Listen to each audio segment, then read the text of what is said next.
Okay, we're going to get started now. We're going to begin. All right, you start talking. Okay, go live. It's fine. Children assembled first. We got updated was the officials were not reduced to stand just soon. The morning of June 27th was very sunny, with the fresh warmth of a full summer day. The flowers were blossoming profusely in the grass. Afternoon tea with a wary eye to the sugar bowl. A trip to the dentist, where more than just a tooth is lost. A search for your fiancé on your wedding day, and every day, without end. Her setting's familiar, her situation's normal, uneasy, anxious, paranoid, terrifying. We return to Shirley Jackson's work again and again.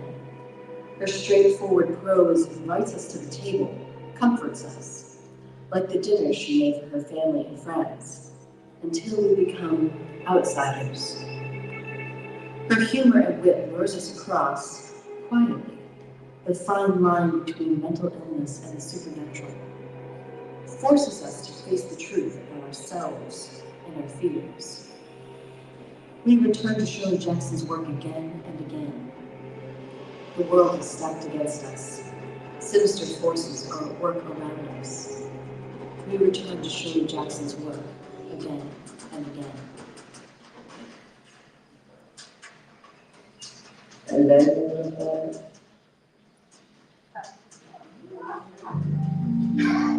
Welcome to the Shirley Jackson Awards ceremony.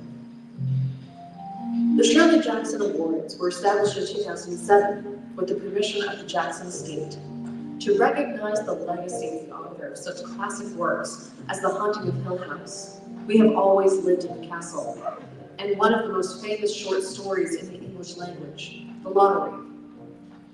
In keeping with this legacy, the awards honor outstanding achievement in the literature of horror, psychological suspense, and the dark fantastic. Each year, a jury of professional writers, editors, critics, and academics selects both nominees and winners for the best work published in the preceding calendar year in 6 categories: novel, novella, novelette, short story, single author collection, and anthology.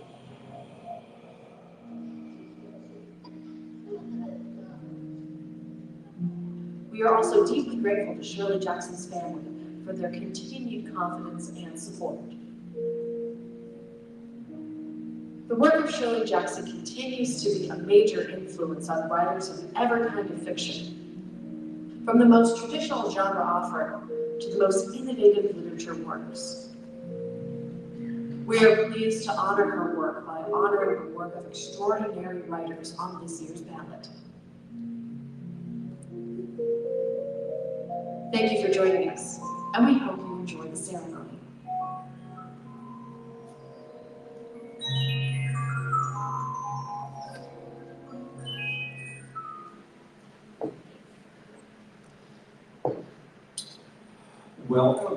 Welcome once again to everybody here in the room at the Readercon Conference on Imaginative Literature, and also to everybody watching us online. I'm sorry for the delay. I wish I could give you a plausible explanation, but if there's anything that Shirley Jackson teaches us, it's that not everything can be explained. So I'm Brett Cox. I am the president of the board of directors of the Shirley Jackson Awards, and I'm delighted to see you all here today. My main job is simply to thank a whole bunch of people and acknowledge a whole bunch of other people. So let me get right to that. Ever since we established the Shirley Jackson Awards in 2007, we have had the unceasing and enthusiastic support of the Shirley Jackson family, the estate of Shirley Jackson, and we continue to be grateful for that. We have also had the continuing support of Readercon. They are always happy for us to be here, and we are always happy to be here. So thanks to everybody at Readercon. I want to also acknowledge my fellow members of the Board of Directors of the Shirley Jackson Awards, Linda D. Addison, Jacqueline Haringa, Victor Lavelle, Lisa Morton, and our newest member, Kate Maruyama. And I'm saving some special remarks for Joanne for the wrap-up, but she's there too. And our lengthy and distinguished list of the Board of Advisors, which includes, among that number, my and Joanne's fellow co-founders of the award, John Lanigan, Sarah Lanigan, and Paul Tremblay. And for the people who are new here this year, yes, Joanne and I are not related, and John Lanigan and Sarah Lanigan are not related. We still can't figure out what to do with Paul. And at this point, that joke is so old, I think it is now eligible for the Coordinator Smith rediscovery. But it's a good icebreaker. And I also want to give special thanks to this year's jurors, as listed in your program: Bill Campbell, Gwendolyn Keist, Will Ludwigson, Anya Martin, and Eden Royce. I've done my time on the jury, and if any of you have ever been on awards juries, you know what is involved with that. It is heroic work, and we are very grateful to our team. Not only for doing the work, but also for the result being such an extraordinary list of nominees. And keep that, and I want to ask, we do have a number of our nominees present here, so I'd like to ask everybody who is on this year's Shirley Jackson ballot to stand up and be recognized.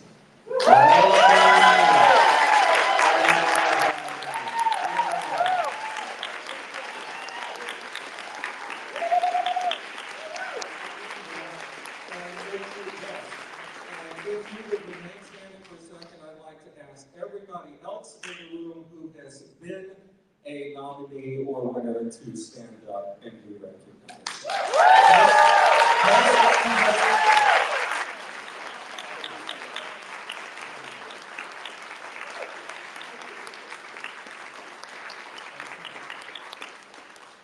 That is the past, that is the present, and trust me, that is the future. You're making us all look very good. And I do want to take a moment to acknowledge the fact that this past year has been very hard on the communities of science fiction and fantasy and horror writers. We've had a number of people who have passed away. And I want to acknowledge how this has impacted the awards, in particular with two of our past winners. We lost James A. Moore, who was the co-editor with Christopher Golden of the anthology The Twisted Book of Shadows, that won the Shirley Jackson Award for Best Edited Anthology for 2019. And we lost Michael Bishop, whose story The Pile won the 2008 Shirley Jackson Award for Best Short Story.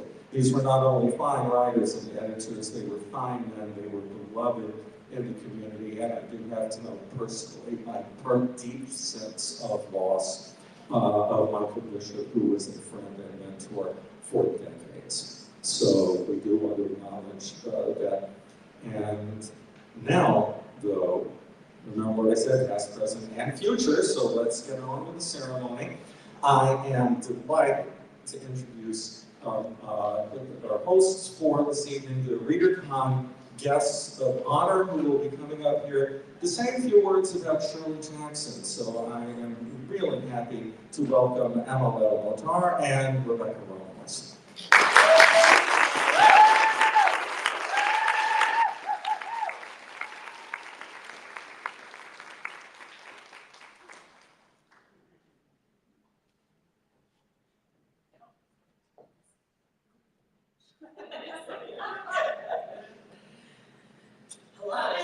Hi, I'm Rebecca Rodenhorst. I'm Novella.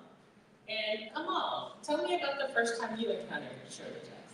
I was most likely too young to be reading the anthology that I was reading, but there was an anthology and it had the lottery in it. And I think I was something like 10 years old when I read the lottery, and it was dazzling. It was dazzling to me that a story could be like that and could be scary in that way. And it really stayed with me for a very long time, because I proceeded to not read anything else by Shirley Jackson, because when you're 10 years old, you don't really think about stories as having authors. It was just something I encountered in an anthology that meant it was this sui generis thing, and that it just was like a landmark more than something a person had done. And it really wasn't until probably my late 20s that I became aware of Shirley Jackson as an author who had written other things besides that. And it took much longer than that. It took until literally last year for me to read The Haunting of Hill House, which absolutely transformed and rewired my brain and made me want to sort of reread everything that I had ever read in light of it and what fiction could do. So yeah, from literally from zero to everything, Shirley Jackson in a short span of time. So. Yeah. You know, I also encountered Shirley Jackson as a child. I'm probably too young to be reading her, but my mother was an English teacher, and Shirley Jackson was one of her favorite writers. And so she introduced me to the lottery quite early, and I don't think she thought twice about it. But I will tell you, growing up in small town Texas, the lottery changed my life. I felt that Jackson had uncovered some deep truth about small towns that only I, as an insightful teenager, had seen before. That there was a rot at the heart of small town thinking, and it felt transformative to me. It felt, I felt vindicated that someone else had seen this truth that I had only seen before. And I remember that feeling of, I'm not the only one. And so certainly, I'm not the only writer that she has influenced. As the short film said, she continues to be an influence on contemporary horror writers today. I know that people like Stephen King and Carmen Maria Machado have cited her as influences. And of course, as recently as 2018, Netflix had a miniseries based on The Haunting of Hill House. I love to think too that her influence extends beyond even people who identify themselves as horror writers. I think that this is, you know, genres can be little boxes and stuff, but I love to think of Jackson as putting forward inky tendrils into all sorts of things, bursting through bounds of like what people might think of as a genre convention, and instead getting into the sort of brains and guts and nervous systems of a lot of writers who are writing other things.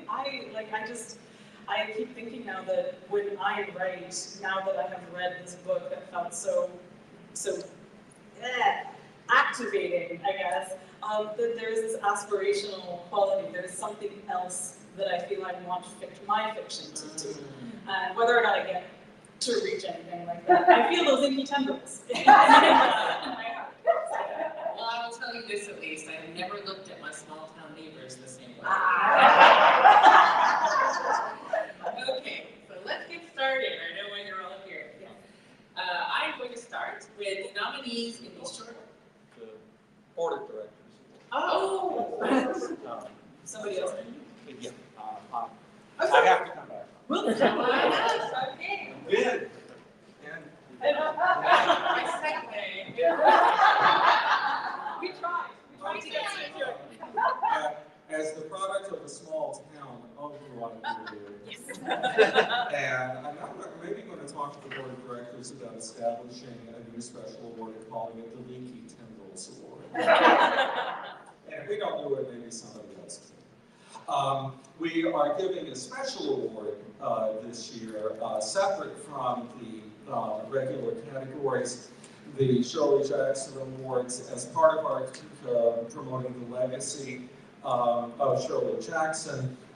We have presented special awards in the past to Joyce Carol Oates for her Library of America edition of Shirley Jackson, to Ruth Franklin for her biography of Shirley Jackson, and most recently to Novella for her anthology of stories in honor of Shirley Jackson. And this year, we are giving a special award to Elizabeth Hand in recognition of her novel, A Haunting on the Hill, published by Mulholland Books in 2023. And for those of you who may not be familiar with it, this is a novel that was authorized by the Jackson estate, which returns the readers to the world created by Shirley Jackson in The Haunting of Hill House. And I'm here to tell you that I have, in conversation with two of Jackson's children, heard firsthand how impressed they were with the book. And so were we all. And to say that Liz Hand is no stranger to the Shirley Jackson Awards doesn't even begin to cover it.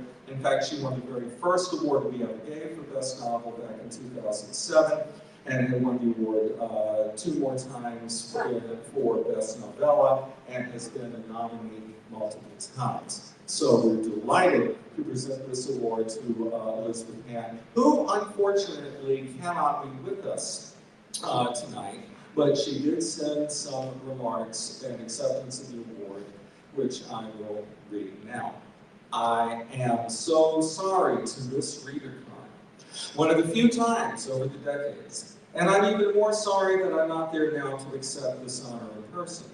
Like so many of us, Shirley Jackson has been a huge presence in my life as both a reader and writer ever since I first read her classic story, Charles, as a young girl. To have had the opportunity to live and write in her world, even especially a world as profoundly unsettling as that of Hill House, has been a joy that I could never have dreamed of as that girl and later woman who read and continues to reread Jackson's novels and stories, always drawing new inspiration from them. I am deeply honored and touched to receive this special award. And I want to thank Shirley Jackson's family, everyone involved with the Shirley Jackson Award, and also all of you Readercon friends and family who share a deep love for the transformative power of dark fiction in all its forms. Thank you, and see you next year. So please join me.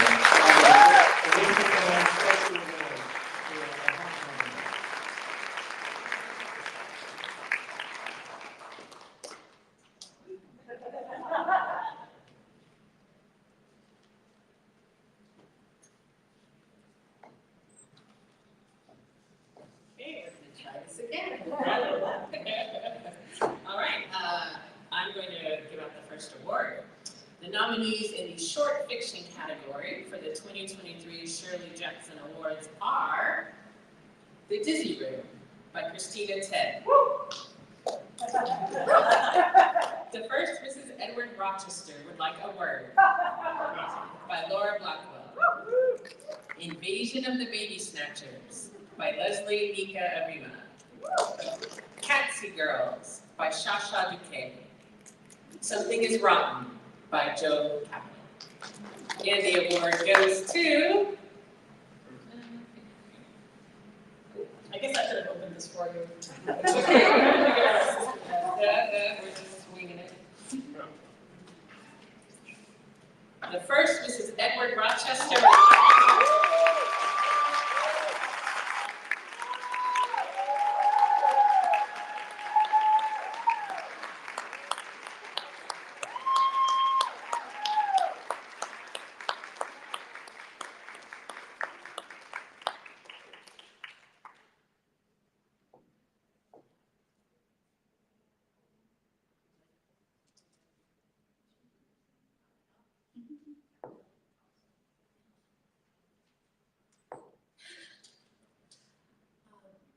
First, I'd like to thank everyone involved in the Shirley Jackson Awards, the family, the directors, the advisors, Readercon, and of course, the jurors. That anyone at all read a story of mine and liked it is a joy in itself. That any of these jurors did is an immense honor. The honor is increased by the company. It's a heady thing to have my little rage blossom placed along such important work by such wonderful writers, and in such proximity to the name and the work of the brilliant Shirley Jackson. Perhaps I should apologize to another literary giant, Charlotte Bronte. Although I like to think that if she were writing now, she might let Jane Eyre realize that a 19-year-old's crush on her boss is not necessarily the stuff of healthy relationships. Sorry, and thank you, Miss. Thanks to everyone who helped in making this story, all the friends who read it. A special thank you to Jolie Tumagen for editing the scalpel-sharp, aseptic, and vaguely sadistic anthology of hysteria fiction. And to Cosmic Horror Monthly for having the guts to publish it and to donate the proceeds to the Chicago Abortion Fund.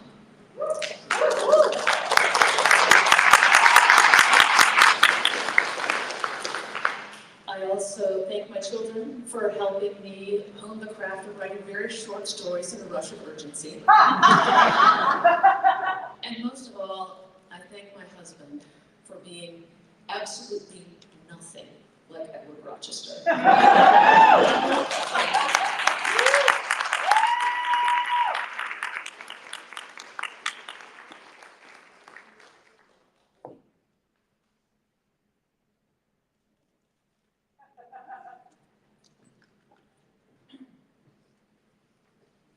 The nominees in the single author collection category for the 2023 Shirley Jackson Awards are Drinking from Graveyard Wells, stories by Yvette Lisa Ndlovu, Her Body Among Animals by Paola Ferrante, Jackal Jackal, Tales of the Dark and Fantastic by Toby Ogundiran, They Will Dream in the Garden by Gabriela Damian Mirabete, translated by Adrian Demopoulos, White Trash and Recycled Nightmares by Rebecca Rowland.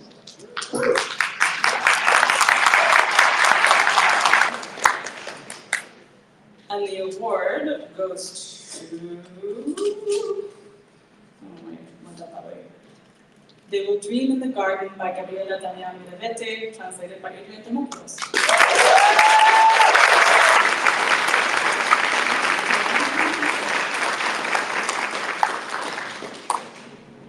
Hola, Readercon.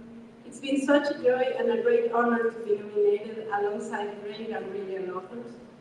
Many thanks to the translator of They Will Dream in the Garden, Adrian Demopoulos, for her magnificent work, to Bill Campbell from Rosario Publishing for believing in me and in this book, and many thanks to the jury of the Shirley Jackson Award for the recognition of our work. I hope reading They Will Dream in the Garden invites you to discover more nightmares and dreams, more realities and fantasies, and especially more futures envisioned by Mexican and Latin American women. Because the world needs our strength, our courage, and our capacity to believe that in spite of all the pain and violence we still endure, life, solidarity, and tenderness are worth fighting for. Thank you so much.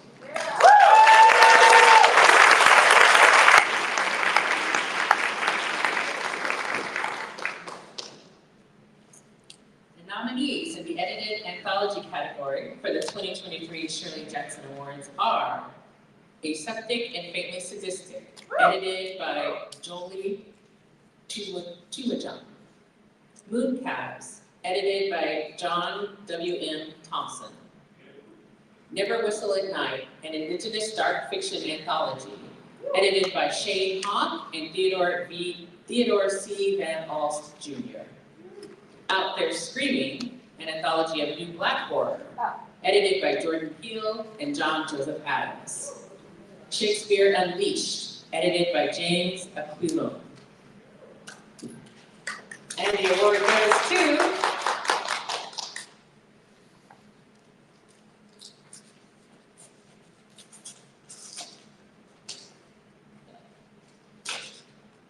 Aseptic and Faintly Sadistic.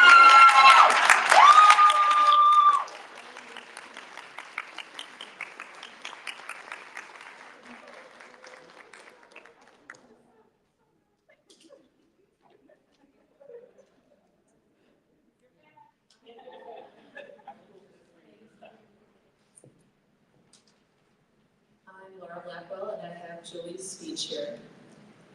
So if you're seeing this, I guess I just won a Shirley Jackson Award, and that's pretty cool. First and foremost, I would like to thank the Shirley Jackson Awards. Their staff, the jury, the administration, everybody who makes a massive undertaking like this, want to contribute so much to the community of horror. Thank you. Shirley Jackson is one of my idols, and to be told that I'm contributing to her legacy in even the smallest way means the world to me. AAFS was born directly from the fall of Roe versus Wade. AAFS is my baby, but Charles Tyra and Carson Winter of CHM were the ones who could not sit still in the face of injustice. They handled anything I needed. They cut checks and wrote contracts and promoted and formatted and did all of the invisible, thankless work. It would not exist without them, or a small army of slush readers, or the other women stepping up to help me when I needed it, from running my release party to giving me advice as a first-time editor. To my friends who cheered me on and retweeted and shouted and supported, publishing is actually a team sport. So to everyone who made this work behind the scenes, I thank you.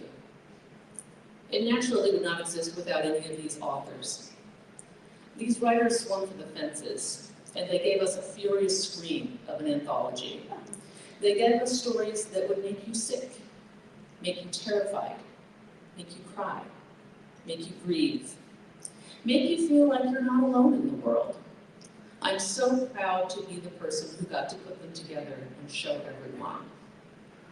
And in closing, reproductive freedom is a fundamental human right, and abortion is necessary health care. And we're not hysterical.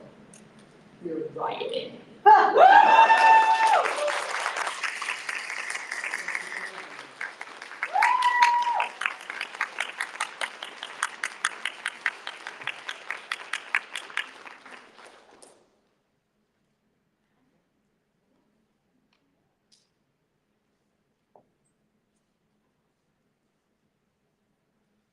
The nominees for the Novella category for the 2023 Shirley Jackson Awards are Broken Paradise by Eugene Bacon, Getting By in Trigolian by Ropucha Greenberg. Oh, sorry, I pronounced that wrong. Let me get it again. Getting By in Trigolian by Ropucha Greenberg. Green Hues Burning by Tiffany Morris, The Salt Grows Heavy by Cassandra Cobb, Sleep Alone by J.A.W. McCarthy, and To the Woman in the Pink Hat by Latoya Jordan.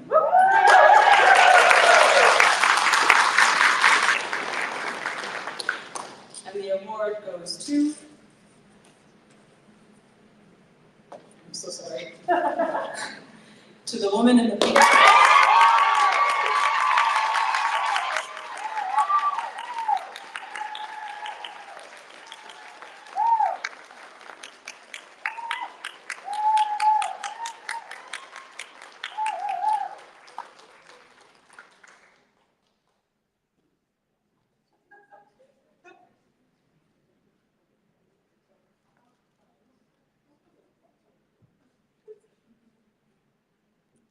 Hi, thank you. I did not prepare a speech because I honestly did not think I was going to.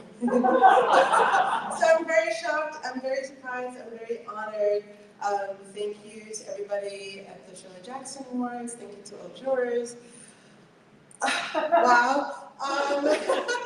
This was my debut novella, and it's like a really important story to me. It's a story about Black women in the future being the victims of medical racism. And I just want to thank, I have my writing groups, I have two, my Dimas Park writing group, my cut and paste residency motherhood writing group, my husband for paying for me to go to hotels on the weekends so I could revise, my children for inspiring my stories. I write a lot about motherhood. There were probably, Aqueduct Press. For publishing my novella. Thank you to Timmy and Kat. and everybody who read, and yeah, thank you.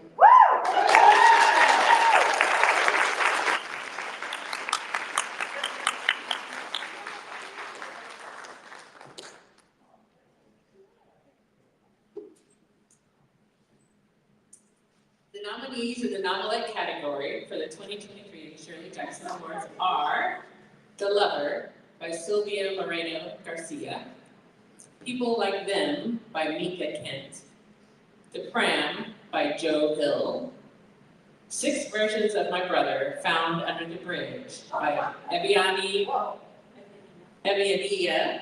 Triantafili, The Swan by Lindsay Pitts, Vampire Fiction by Michael Wehunt, What's He Building in There by Cat Powell.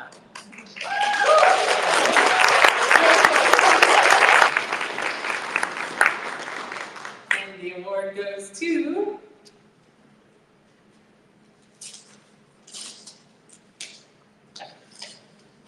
definitely not my day job.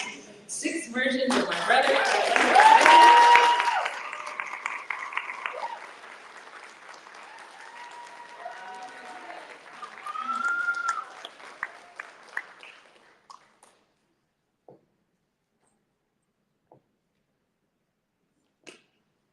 I'm not Avinia, but she has sent words to read, which I will do.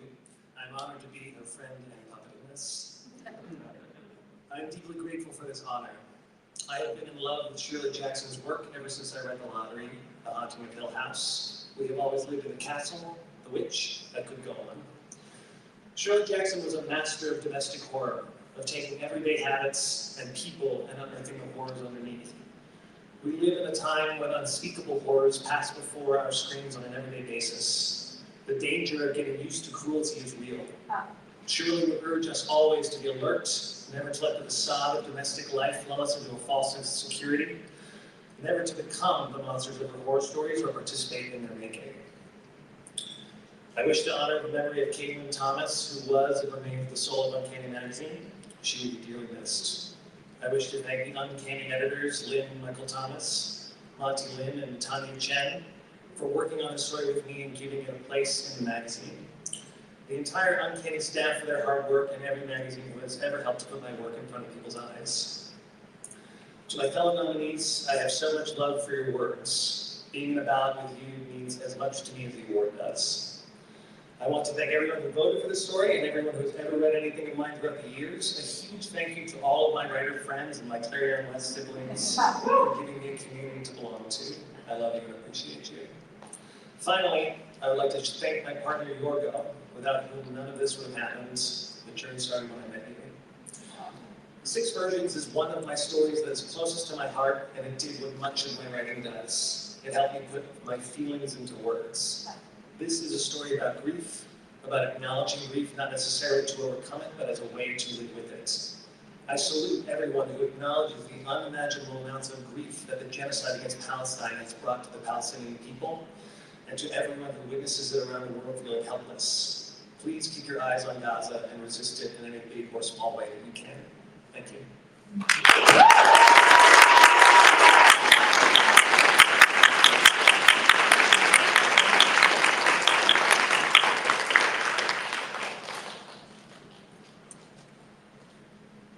The nominees in the novel category for the 2023 Shirley Jackson Awards are Brainworms by Alison Bromfitt, The Daughters of Block Island by Krista Carmen, Don't Fear the Reaper by Stephen Graham Jones, Every Version Ends in Death by Aliyah Chaudhry, The Militia House by John Milas, and The Reformatory by Tananarive Due. And the award goes to The Reformatory by Tananarive.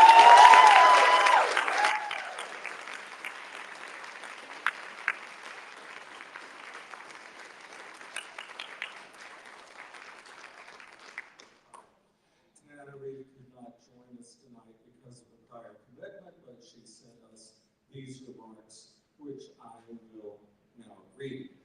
Thanks so much to the jury for selecting the reformatory for this great honor. The reaction to this novel continues to surprise and dazzle me. Like so many others in high school, the power of Shirley Jackson's The Lottery helped me see the true power of the treachery of the mundane, accepted rituals and practices that strip of us our basic humanity, which I also wanted to convey in this book. The reformatory took me 7 years to write, longer than any of my other novels, or several of them combined. But it was a story I had to tell. In 2013, I received a call from the Florida State Attorney's Office and learned that my great-uncle Robert Stevens died in 1937 at the horrific Dozier School for Boys in Florida. After attending a meeting there with my father, freedom warrior John Dorsey Dew Jr., I knew I had to write about him, but I also knew my story would need a different ending, and ghosts. Only through a ghost story, I believe, could I create a novel with enough hope to help blunt the horror of history. If I ever wasn't sure what to write next, I only had to remember my late mother, Patricia Gloria Stevens Dew, and ask myself, what would Mom have done?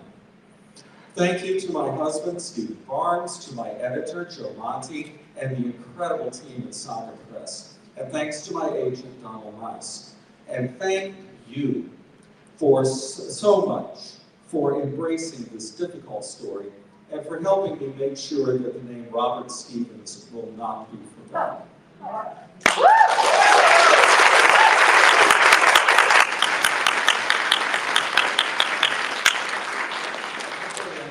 To stay out there without the piece of paper that I needed, but I'll figure it out. I want to once again thank everybody connected with the awards. This concludes the Shirley Jackson Awards ceremony. I do want to thank our intrepid team of tech folk who made this possible. And in terms of, I hope everybody has had a good experience watching this online. And as I said, past, present, and future, and that's all here in this room. And the last thing I need to ask is, and please, all nominees, winners, and acceptors, please come up to the front of the room for photos. And for at least a couple of the nominees, you still got rocks coming. So, thank you all very much, and we'll see you next time.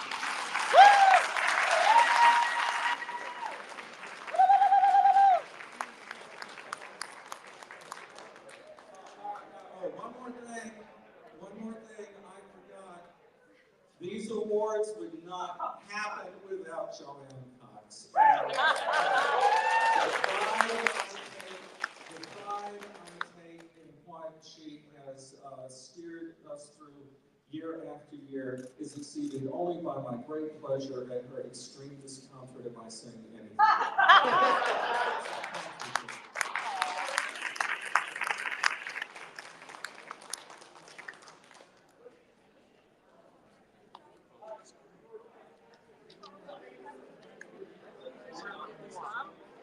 Not yet. 30 seconds, right? That's easy for him to pull off. He can just force you to come to karaoke.